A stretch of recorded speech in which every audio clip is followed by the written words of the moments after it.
বিমান ঘোষ কালকে বলেছে থানার সামনে যে পুরসুরায় কোথায় বিধানসভা অন্তর্গত কোথায় মন্দির ভেঙে পাম্প হয়েছে।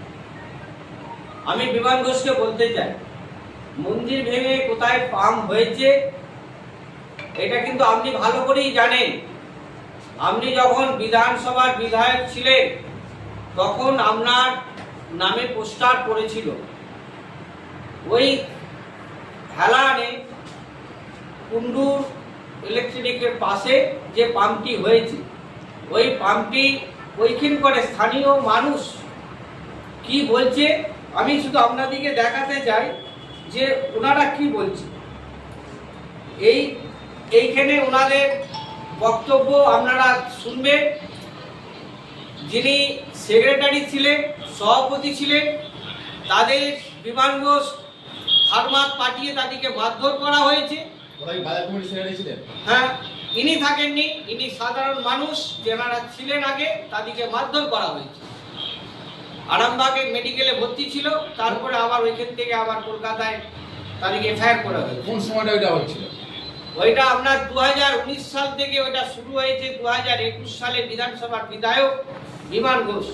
আপনি ভিডিওতে দেখাচ্ছেন, ওটা বলতে চাইছেন যে যেই সময়টা মানে দুর্গা মন্দির ভেঙে যে ইস্যুটা আপনারা বারবার কিন্তু যেটা অভিযোগ, যেটা বলছিলেন যে দুর্গা মন্দির সরিয়ে যে পাম্প করার যে প্রথম ধাপ, ওই সময়কালের এই যে অশান্তি এলাকা হয়েছিল, সেটা ওই ব্যক্তি তিনি সাক্ষী ছিলেন বলছেন। ওই ব্যক্তি সাক্ষী ছিল। কি নাম ওনার?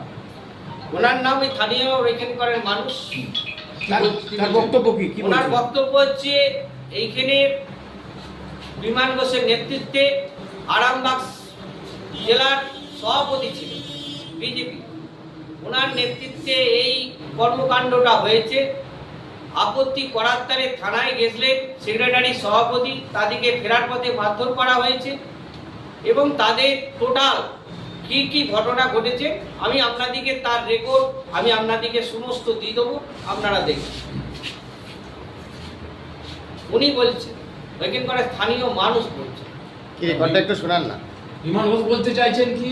বিমান ঘোষ বলতে চাইছেন কি যে পেট্রোল পাম্প কখনো বলা হয়েছে ভাঙা হয়েছে, কখনো বলছে ভেঙে মন্দির ভেঙে পেট্রোল পাম্প হবে। তৃণমূল কর্মীরা নিজেরাই দিশারা সঠিকটা তারা জানেন না। আর তারা অভিযোগটা জানাতে গেছেন যেখানে, সেটা হচ্ছে যে থানা এরিয়া, জুডিশিয়াল এরিয়া, সেটা খানাকুলে না গিয়ে পুরসুরা থানায় তৃণমূলরা কেন গেলেন? সেটা বিমান ঘোষ যেটা বলছে যে তৃণমূলের নেতারা ঠিক বলতে পারছেন, এটা বলছে। আমি বলতে চাই বিমান ঘোষকে যে আপনি খরগোশের মতন আপনি পেছনটা গর্তের ভেতরে ঢুকিয়ে দিয়ে আপনি বলছেন আমাকে কেউ দেখতে পায়নি। এইসব কথা উনারই মুখেই সাজায়, উনি এইগুলো বলে থাকে। কিন্তু আমরা জানি কোথায় পেট্রোল পাম্প হয়েছে, কোথায় ওনার এর আগে তো পোস্টার পড়েছিল ওই পেট্রোল পাম্পকে কেন্দ্র করে, সেটা আপনারাও ভালো করে জানেন। ও দুর্গা মন্দিরের সাথে পেট্রোল পাম্পের যে ইস্যুটা বারবার যোগ করছে বা অভিযোগ করছেন তৃণমূল, আপনারা করছেন, এর ইতিহাস আপনারা আর কি জেনেছেন এবং এর তথ্য কি আছে তৃণমূলের কাছে? আমরা যেখানে জেনেছি ওইখানে লোকাল মানুষের কাছ থেকে, লোকাল মানুষ বারবার বলেছে এখানে মন্দির ছিল, এখানে দুর্গা পুজো হয়েছে, দুর্গা মন্দির ছিল।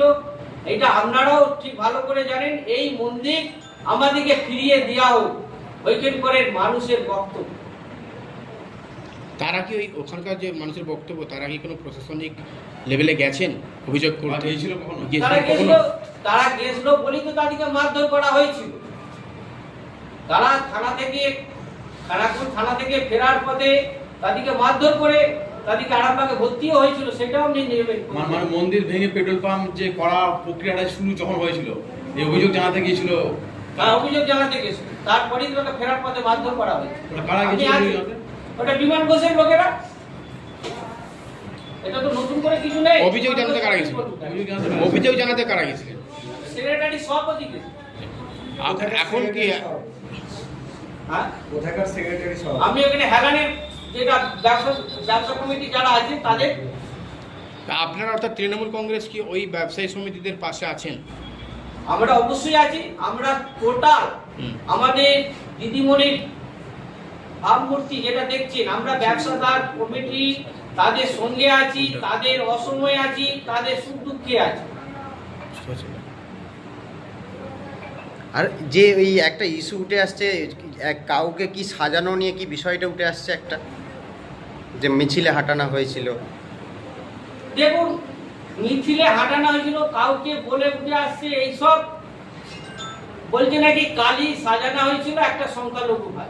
আরে ভাই, সংখ্যালঘু ভাইরা কি কালী সাজলে কি এমন অপরাধ হয়েছে?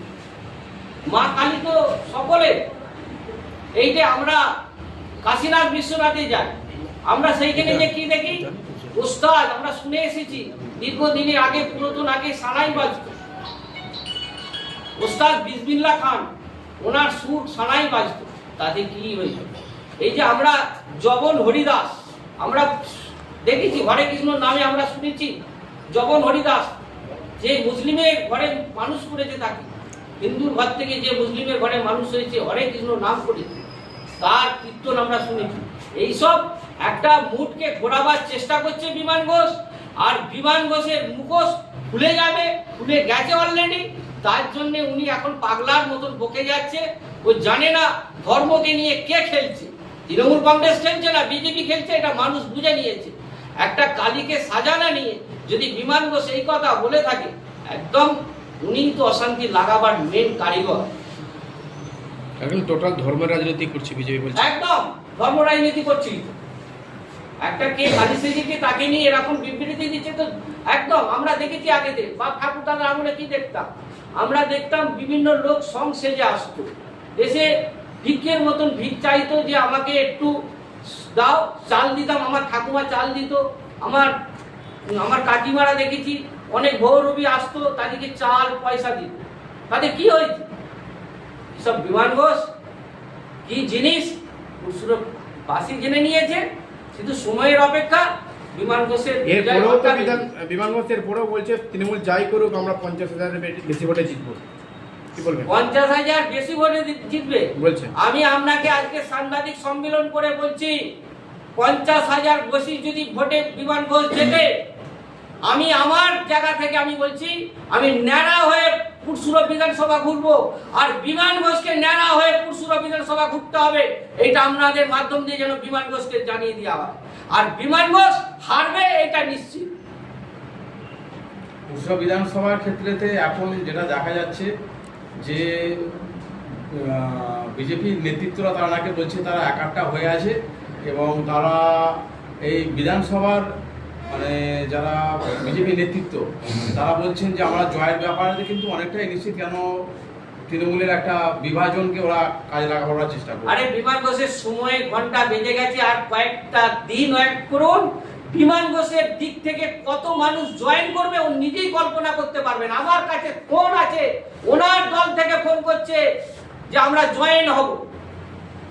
আপনি ওয়েট করুন, ওয়েট করলে সব বুঝতে পারবেন। মানে বিমান ঘোষ কি তার কর্মীরা আপনার কাছে আসতে চাইছেন? একদম।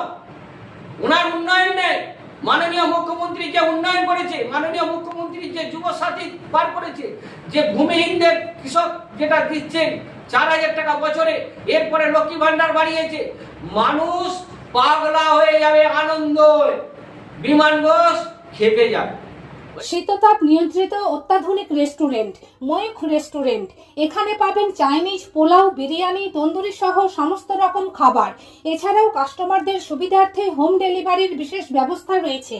পাশাপাশি যে কোনো অনুষ্ঠানের জন্য ভাড়া দেওয়া হয়। আমাদের ঠিকানা খানাকুল হেলান সংলগ্ন তিলক চক। Phone number 8617492616 9732162360। সেরা খাবারের স্বাদ পেতে আজই আসুন ময়ূখ রেস্টুরেন্টে।